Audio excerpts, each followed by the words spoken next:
मित्रों,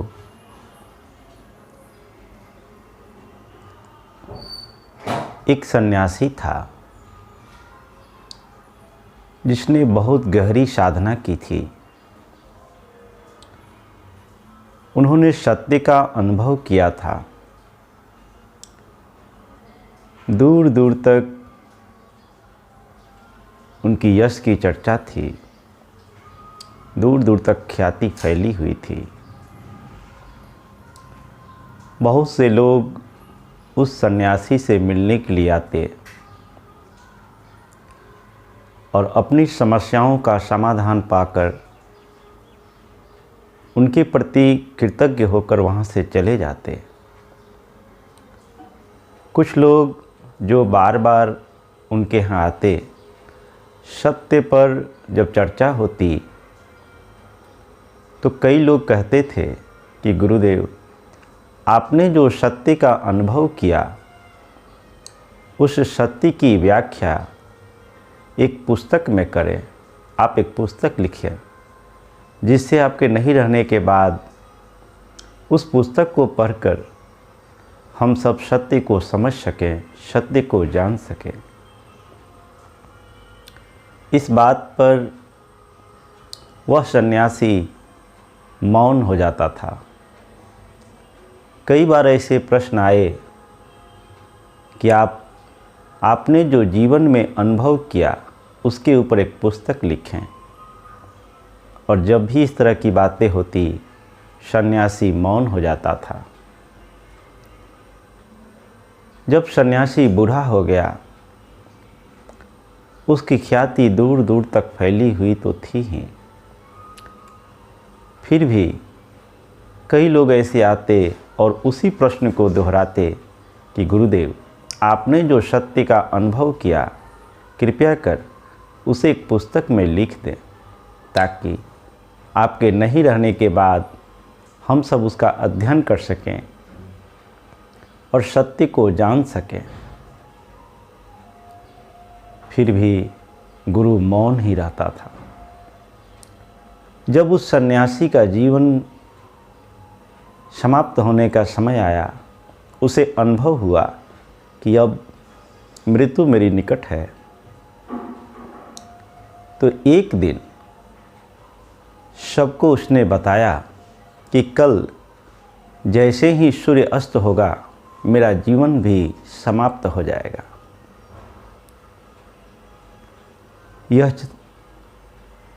यह बात पूरी तरह से लोगों में फैल गई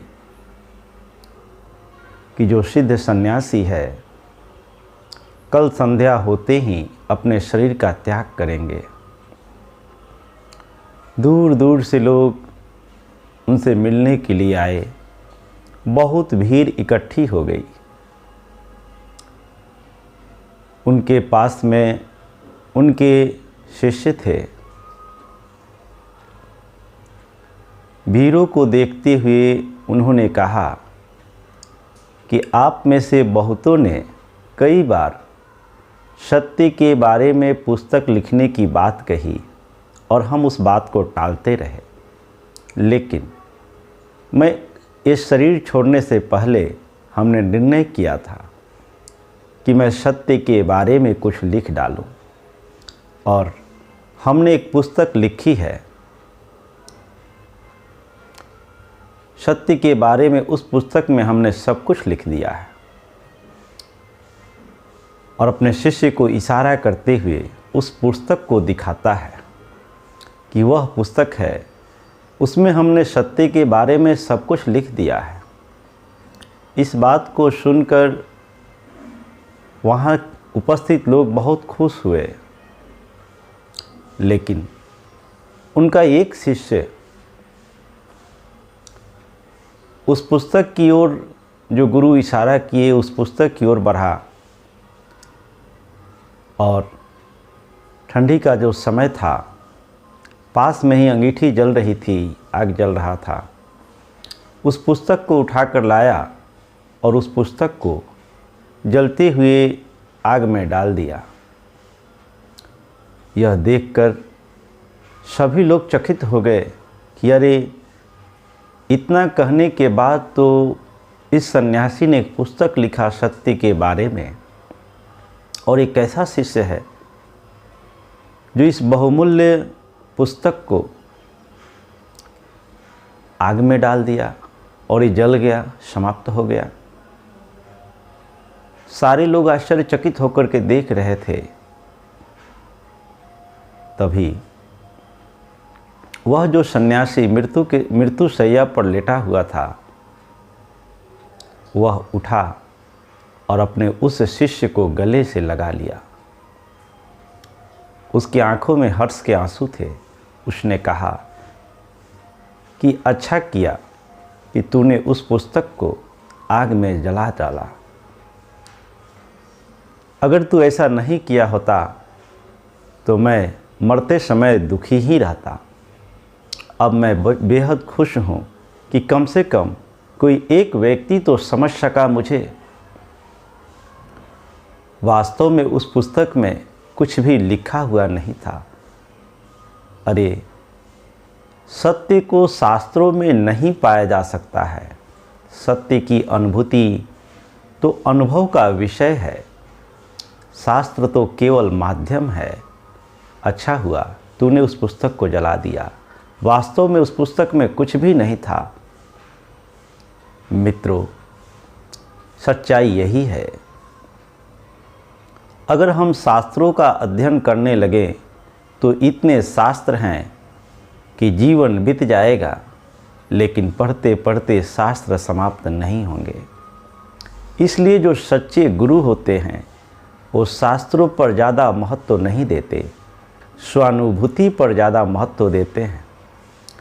जो व्यक्ति स्वयं को जान लेता है वह पूरे संसार को जान लेता है, और जो स्वयं को नहीं जान पाता तो सारे संसार को जानते हुए भी कुछ भी नहीं जानता। आवश्यक है धर्म को धारण करने की। अगर हम धारण ही नहीं करें, सिर्फ चर्चा ही करते रह जाएं, तो धर्म से हमें कोई लाभ नहीं मिलेगा। धारण करे तो धर्म है, वरना कोरी बात। सूरज उगे प्रभात है, वरना काली रात। मित्रों, धर्म को जो व्यक्ति धारण करता है तो धर्म के लाभ उसे मिलने लगते हैं। जो सिर्फ धर्म के विषय को लेकर तर्क कुतर्क वाद विवाद में ही समय व्यतीत करता है, वह कभी भी धर्म को नहीं समझ सकता। तो उस गुरु ने अपने उस शिष्य को गले इसलिए लगाया क्योंकि वह जानता था कि धर्म शास्त्रों के माध्यम से नहीं, केवल शास्त्र से प्राप्त नहीं हो सकते। शास्त्र तो केवल एक माध्यम है। जो व्यक्ति शास्त्र में ही ढूंढता रह जाए वह कभी धर्म को उपलब्ध नहीं हो सकता, कभी सत्य को उपलब्ध नहीं होता, क्योंकि सत्य स्वानुभूति की विषय है। मित्रों, आवश्यक है इस 3.5 हाथ के काया में सत्य का अनुभव करें। सत्य के अनुभव किए बिना जीवन निरर्थक है। शास्त्र को एक माध्यम बनाएं और स्वयं को एक साधन बनाएं, तभी हम सत्य को उपलब्ध हो सकते हैं। अन्यथा सारा जीवन व्यर्थ में ही समाप्त हो जाता है। इन्हीं शब्दों के साथ आज की वाणी को विराम देंगे। आप सबका मंगल हो, सबका कल्याण हो, सबका भला हो।